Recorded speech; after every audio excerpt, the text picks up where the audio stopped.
یہ نور جہاں ہے آگرہ سے، ان کا کوئی سوال ہے آڈیو میں پہلے سنتے ہیں پھر اس کے بعد جواب دیں گے۔ مفتی صاحب السلام علیکم ورحمۃ اللہ وبرکاتہ۔ آپ سے ایک مسئلہ ہے پوچھنا ہے کہ مطلب میری دورہ نہیں ہے تو 2 سال ہو گئی اس کو، مطلب 2 سال پہلے اس نے نا مجھ پہ الزام لگایا تھا کہ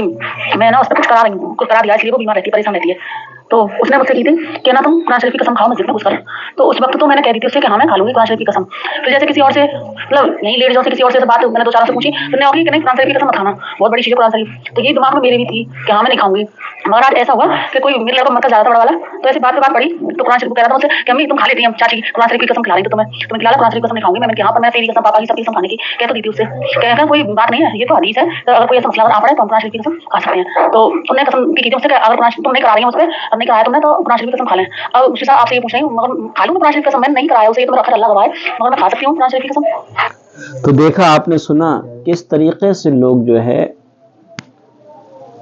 اللہ کی قسم کھانے کو غیر معتبر سمجھتے ہیں، حالانکہ حدیث شریف میں آتا ہے کہ قسم نہ کھاؤ، اگر قسم کھانے کی ضرورت پیش آئے تو اللہ کی قسم کھاؤ۔ تو اللہ کی قسم کھانے کی اجازت دی گئی، شریعت میں پرمیشن دی گئی، لیکن عجیب بات یہ کہ جو شریعت ہے وہ ہمیں تسلیم ہی نہیں۔ کتنے لوگ ہیں ہم میں سے ایسے جو اپنے دل پر ہاتھ رکھ کر یہ بتائیں کہ جب جب ان کے سامنے کوئی اللہ کی قسم کھاتا ہے تو وہ اعتبار نہیں کرتے، بلکہ یہ کہتے ہیں اچھا تو اللہ کی قسم کھا رہا ہے،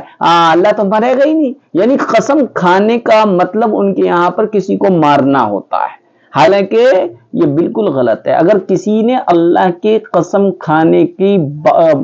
والے کی بات کا اعتبار نہیں کیا، گویا کہ اس نے اللہ کی عظمت میں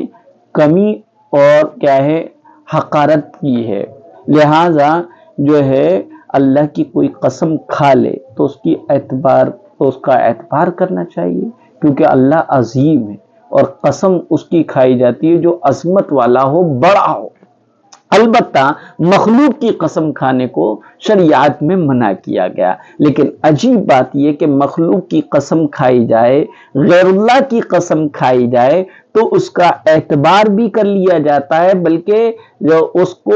فورس کیا جاتا ہے، مجبور کیا جاتا ہے کہ تم کھاؤ اپنی اولاد کی قسم، کھاؤ تم اپنی روزی کی قسم، کھاؤ تم ایمان کی قسم۔ ارے سب کھا جاؤ گے ایمان چلا جائے گا۔ غیر اللہ کی قسم کھانا گناہ ہے۔ یہ لوگ بات بات پہ قسم کھاتے ہیں کہ میں قسم کھا کر کہہ رہا ہوں مجھے صبح نصیب نہ ہو، میں بے ایمان ہو جاؤں۔ ارے ایمان کے لیے کوئی قربانی نہیں دی نا، اس لیے ایمانوں کی قسمیں کھا رہے ہیں۔ اور کیا ہے میں اگر جو ہے میری اولاد مر جائے، مجھے صبح نصیب نہ ہو، اس طرح کی غیر اللہ کی قسمیں کھانا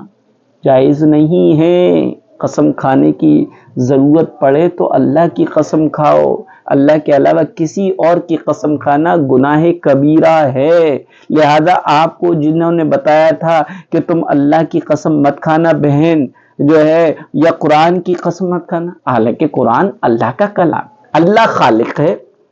اور اللہ کی ذات سے اس کا کلام نکلا ہے، تو قرآن مجید کس کا کلام ہے؟ اللہ کا کلام ہے۔ لہذا جس طریقے سے حدیث شریف میں اللہ کی قسم کھانے کے بارے میں آیا ہے، اللہ کے نام لے کر قسم کھانے کی اجازت حدیث شریف میں آئی ہے، تو چونکہ قرآن شریف اللہ کا کلام ہے، لہذا اگر کوئی قرآن شریف کی قسم کھلائے تو قسم کھا سکتے ہیں۔ قسم کھانے کے بعد اس کا اعتبار کرنا چاہیے، لیکن یہ ضروری نہیں ہے کہ 4-5 عورتیں اکٹھی ہو کر آتی ہیں مسجد میں، اب مسجد میں قرآن شریف بھائی اس کی قسم کھا رہے، پھر مسجد میں کیوں آنا ضروری ہے؟ عام حالت میں نماز جیسی عبادت کے لیے عورتوں کو مسجد میں آنے کی اجازت نہیں ہے، تو قسم کھانے کے لیے یا 4-5 عورتیں محلے کی آ جاتی ہیں، اب پتہ نہیں کون ناپاک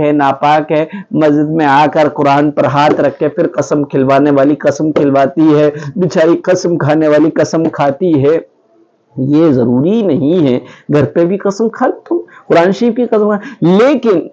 یہ بھی ہم نے دیکھا ہے کہ جو لوگ قرآن کی قسمیں کھا لیتے ہیں، اولاد کی قسم کھا لیتے ہیں، ایمان کی قسمیں کھا لیتے ہیں، تب بھی ان کی بات کا اعتبار نہیں ہوتا، بلکہ ان پر دوسرا الزام لگا دیا جاتا ہے کتنی جھوٹی، اس نے تعویذ گنڈے کرائے تھے، انہوں نے ہمارا برا کہا تھا، انہوں نے ہمارا چرایا تھا، اور جھوٹی قسم بھی کھا گئے۔